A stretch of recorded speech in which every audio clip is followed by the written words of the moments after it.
A German Shepherd puppy plummeting from a 100-foot bridge. Onlookers thought they were witnessing a catastrophe. But what unfolded next astonished everyone and defied all logic.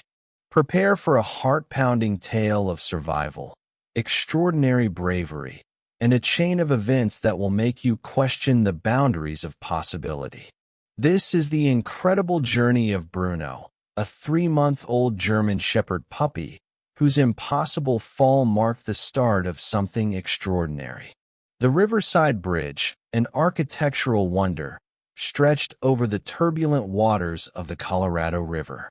Towering 100 feet above the surface, it drew tourists and locals alike with its stunning views, especially on perfect May afternoons like this one.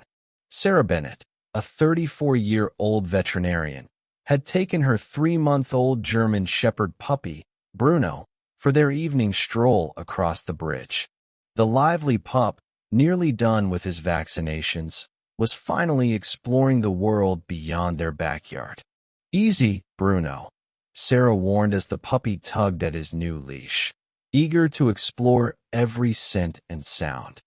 His oversized paws and ears hinted at the majestic dog he would become, though his gangly frame was pure puppy exuberance. The bridge hummed with the usual evening crowd. Sarah paused halfway across to take in the scenery, Bruno sitting dutifully at her feet, his tail sweeping the concrete in wide, joyful arcs. A cyclist rounded the bend too quickly, swerving to avoid a pedestrian. The sudden motion startled Bruno, who leapt backward in fear. Sarah felt the leash slip from her grasp as Bruno panicked, his collar sliding off his head. "Bruno, stay!" she shouted desperately, but fear had overtaken his training. The puppy backed straight into the pedestrian railing. Normally, the barrier would have held him, but by a cruel twist of fate, a section of the lower railing had been damaged in a recent storm, leaving a gap just wide enough for a small puppy. Time seemed to freeze as Sarah watched Bruno's hind legs slip through the opening. His front paws clawed frantically at the concrete, his brown eyes wide with confusion and terror. She lunged forward, her fingers brushing his fur but unable to grab him. "No!" she cried as Bruno disappeared through the gap. Far below, the Colorado River roared with spring runoff, its surface jagged with partially submerged rocks and swirling currents. The height was more than enough to kill a human, let alone a 15-pound puppy. David Lee, a 28-year-old kayaker preparing to paddle downstream, saw the fall. Without a second thought, he launched his kayak into the current, paddling furiously toward where the puppy had vanished beneath the surface. Above, Sarah raced toward the shore access point, her heart pounding with dread. The odds of survival were nearly zero. The fall alone could be lethal, and the dangerous currents and cold water made hope seem impossible. Yet, as the crowd watched in stunned silence, something emerged from the river 30 yards downstream from the impact point. A small, wet head, paddling desperately. Bruno was alive, but the miracle was only beginning. David navigated his kayak through the churning rapids, his eyes fixed on the struggling puppy. Bruno was battling the current with all his small body could muster, but he was being swept downstream at an alarming rate. "Hang on, buddy," David called, though he knew the terrified animal couldn't understand. He had rescued stranded wildlife before, but never in such perilous conditions. On the shore, Sarah ran parallel to the river, scrambling over rocks and underbrush, her medical training warring with her emotional panic. "Please," she whispered repeatedly, a plea to any force that might listen. Bruno vanished underwater again, then resurfaced several yards farther downstream, clearly weakening. His small head barely broke the surface now, his paddling erratic. David dug his paddle deeper, gaining speed. He was close now, perhaps 15 feet from the struggling puppy. But he didn't see the partially submerged tree trunk ahead. its gnarled branches forming a deadly strainer in the current. Bruno was heading straight for it. Just as Bruno neared the deadly branches, something extraordinary happened. A large branch floating nearby seemed to shift course unnaturally, sliding between Bruno and the strainer. The puppy collided with this makeshift barrier instead, momentarily shielded from the deadlier obstacle. David didn't question the stroke of luck. He closed the distance and extended his paddle. "Grab on, boy." Whether by instinct or desperation, Bruno managed to hook his front paws onto the paddle blade.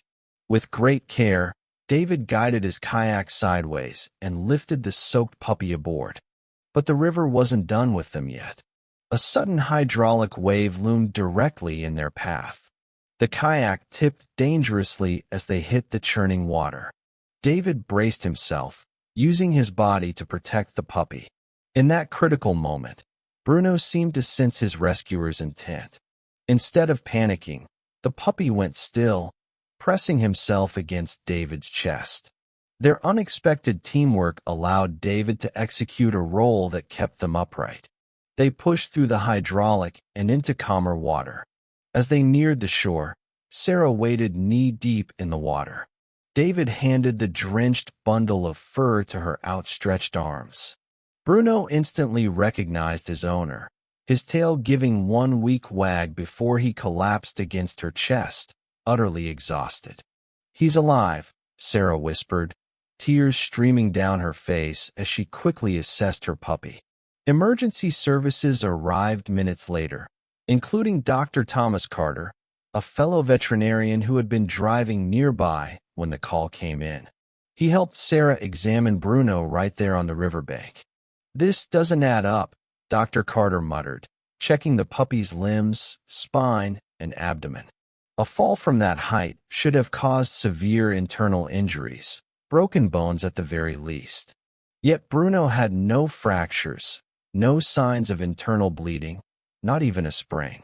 Beyond exhaustion, mild hypothermia, and a few minor scratches, the puppy was miraculously unharmed. "It's impossible," Sarah agreed, wrapping Bruno in emergency blankets as his shivering eased. But there he was. What no one knew then was that Bruno's survival wasn't just a stroke of luck. It was the beginning of something extraordinary that would challenge everything they thought they knew about the bond between animals and the world around them. Bruno spent the night under observation at Sarah's veterinary clinic. Despite all medical expectations, his recovery was astonishing. By morning, he was alert, eating normally, and showing no signs of trauma beyond a slight limp in his right hind leg. "I've never seen anything like it," Sarah told David, who had stopped by to check on the puppy. The fall alone should have been fatal. Even if he somehow survived that, the hypothermia and exhaustion should have caused more lasting effects. Bruno wagged his tail at the sound of David's voice, ears perked forward in recognition. When the kayaker knelt to greet him, the puppy licked his hand enthusiastically. "Looks like someone remembers his rescuer," Sarah smiled. "You're his hero." David shook his head. "I'm just glad I was there. But that was some coincidence with the branch blocking him from that strainer. I've never seen the river current move debris like that before." What happened next caught them both off guard. Bruno suddenly stood at attention, staring intently at the clinic window. Outside, dark clouds were gathering, though no rain had been forecast. "That's odd," Sarah said. The weather report was clear skies all day. Within minutes, an unexpected thunderstorm broke over the town. Bruno had somehow sensed it coming before the first clouds appeared. Over the next week, Sarah noticed other peculiar behaviors. Bruno consistently anticipated the doorbell seconds before it rang. He would stand by his water bowl moments before Sarah realized it needed refilling. Most strikingly, he began bringing Sarah her phone just before it received calls, as if he could sense the incoming connection. "It's probably just coincidence," she told herself, though less convincingly each time. 2 weeks after the fall, Sarah took Bruno for his first return visit to the riverside, staying far from the bridge. As they approached the water, Bruno froze, his entire body rigid with attention. His ears swiveled forward, nose working the air. Then he bolted, pulling the leash from Sarah's hand. She chased after him, calling his name, but the puppy was running with purpose toward a dense patch of shoreline reeds. When Sarah caught up, she found Bruno pawing frantically at the muddy bank, whining with distress. Thinking he might have found an injured animal, she knelt beside him.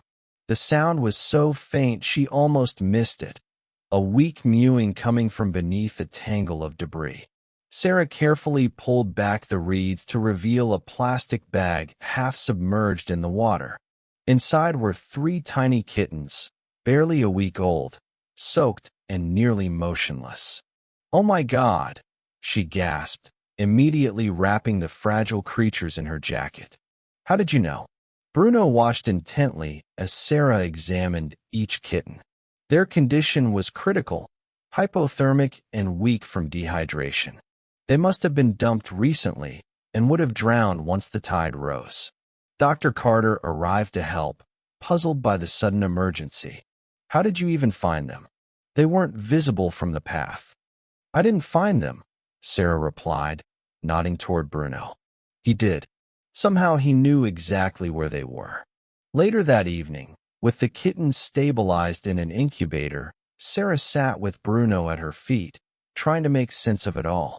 The puppy that had miraculously survived the unsurvivable was now exhibiting behaviors that defied explanation.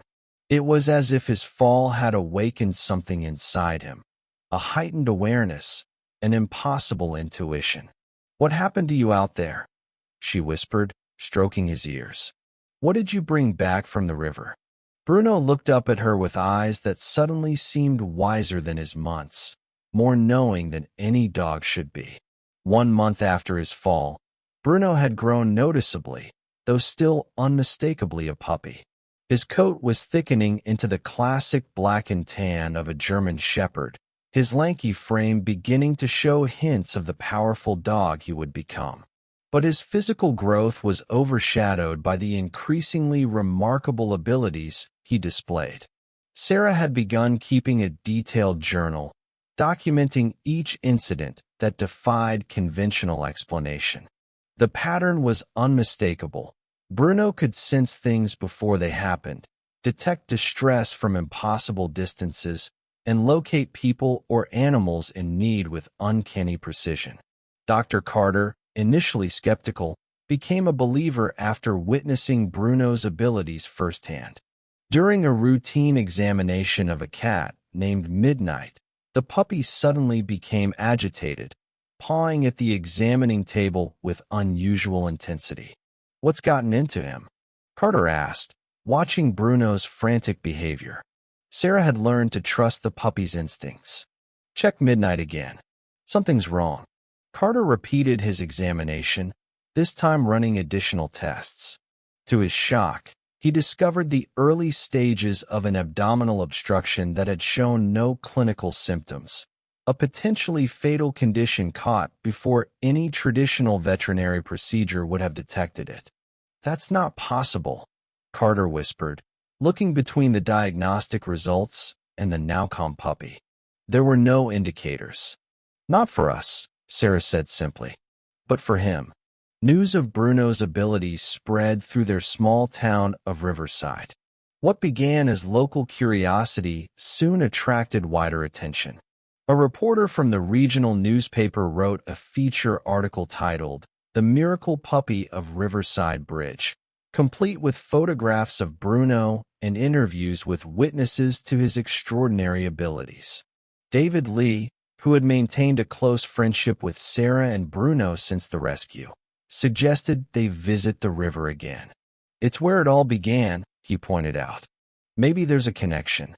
At the riverside, Bruno showed no fear of the water that had nearly claimed his life. Instead, he approached the edge with evident purpose, studying the currents with an intensity that seemed impossible for a dog his age. When a family with small children began setting up a picnic nearby, Bruno suddenly abandoned his contemplation of the water. The puppy raced toward the family, barking urgently. Sarah followed, apologizing for the interruption until she saw what Bruno had detected. A young boy was opening a food container filled with chocolate-covered nuts, about to share them with the family's Labrador retriever. "Stop," Sarah called out. "Chocolate is toxic to dogs." The family was stunned. The container had been closed, and Bruno had been at least 30 feet away when they had unpacked it. There was no way he could have seen or smelled its contents. "How did he know?" the mother asked, looking at Bruno with newfound respect. That evening, Dr. Carter visited Sarah's clinic with a proposal. "We need to document this properly," he said. "Bring in someone with expertise in canine cognition. Whatever happened to Bruno when he fell from that bridge, it could revolutionize how we understand animal perception." Carter contacted Dr. Sophia Grant, a renowned researcher specializing in canine cognition from Colorado State University. Under her observation, Bruno demonstrated abilities that defied scientific explanation, detecting hidden objects through solid barriers, anticipating events before they occurred, and perceiving distress before any physical symptoms appeared. "This puppy isn't just special," Dr. Grant concluded after a week of testing. "The fall didn't just spare him. It awakened something extraordinary." By the time Bruno reached 5 months of age, his reputation had spread beyond Riverside. The local newspaper story had been picked up by national media, bringing a wave of attention to the small town and its miraculous puppy. Dr. Grant's preliminary research paper had ignited debate in academic circles about the nature and limits of canine perception. Sarah had become fiercely protective, filtering the increasing requests for demonstrations and research access. She was determined that Bruno's welfare would never be compromised by scientific curiosity or media sensationalism. Despite her concerns, Sarah couldn't ignore the growing evidence of Bruno's potential to help others. The puppy had already been responsible for several life-saving interventions, from detecting an undiagnosed heart condition in a clinic visitor to alerting Sarah to an electrical fault before it could cause a fire. On a warm Saturday afternoon, Sarah took Bruno to Lake Carson, a popular recreation area outside town. The lake was crowded with weekend visitors enjoying the first truly warm day of summer. Bruno was practicing basic obedience commands when he suddenly went rigid, staring toward the swimming area. Without warning, he bolted, ignoring Sarah's recall command completely. She chased after him, apologizing as he weaved between sunbathers. Bruno raced to the shoreline and plunged into the water without hesitation, swimming with power and precision that belied his youth. Lifeguards were already responding to commotion 50 yards offshore, where a teenage girl had disappeared beneath the surface while swimming with friends. Her companions were calling for help, pointing frantically at the spot where she had vanished. Bruno reached the location before the lifeguards, dove underwater, and moments later surfaced with the girl's shirt in his teeth. He struggled to keep her face above water until rescue personnel arrived to take over. The girl was unconscious but alive, having suffered a seizure while swimming. He knew exactly where she was. One lifeguard marveled as paramedics worked to revive the teenager. She had gone under without a sound. Even her friends couldn't pinpoint the location. The incident made national news, with cell phone footage of Bruno's rescue spreading across social media. Overnight, the miracle puppy became a sensation. Interview requests flooded Sarah's phone, while research institutes offered substantial grants to study Bruno's abilities. Dr. Grant helped Sarah navigate the sudden attention, establishing boundaries to protect Bruno while allowing for continued documentation of his extraordinary capabilities. His abilities appear to be strengthening, Dr. Grant noted during their regular assessment session. The range of his awareness is expanding, and he's demonstrating increasing precision in his interventions. This was confirmed dramatically when Bruno abruptly abandoned his dinner one evening, racing to Sarah's side with such urgency that she immediately followed him to her car. Without clear direction, she allowed him to guide her through a series of turns leading out of town. They arrived at a hiking trail where a search was being organized for a missing diabetic hiker. Bruno immediately took the lead, pulling them away from the main trail into dense underbrush where conventional search patterns hadn't yet extended. Within 20 minutes, Bruno located the missing man. The hiker had wandered off trail after becoming disoriented from low blood sugar, then fallen into a shallow ravine. "Your dog saved my life," the man told Sarah later at the hospital. "The doctor said I wouldn't have survived the night out there." 6 months after his fall, Bruno had matured into a striking adolescent German Shepherd. Though still not fully grown, he moved with the confidence and purpose of a much older dog. His puppy playfulness remained, but it was increasingly balanced by an uncanny focus that emerged whenever his special abilities were needed. Dr. Grant had expanded her research team, bringing in specialists in neurology, animal behavior, and even quantum physics. Their findings consistently defied conventional scientific explanations. Bruno could detect electromagnetic field changes imperceptible to instruments, sense biochemical shifts in living organisms before symptoms appeared, and, most remarkably, anticipate events minutes to hours before they occurred. His brain is processing information at a level we've never documented in any species, Dr. Grant explained, reviewing the latest scan results.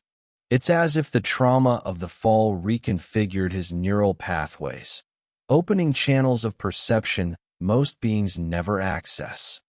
On a crisp autumn morning, Sarah woke to find Bruno sitting attentively by her bedside, his expression unusually intent.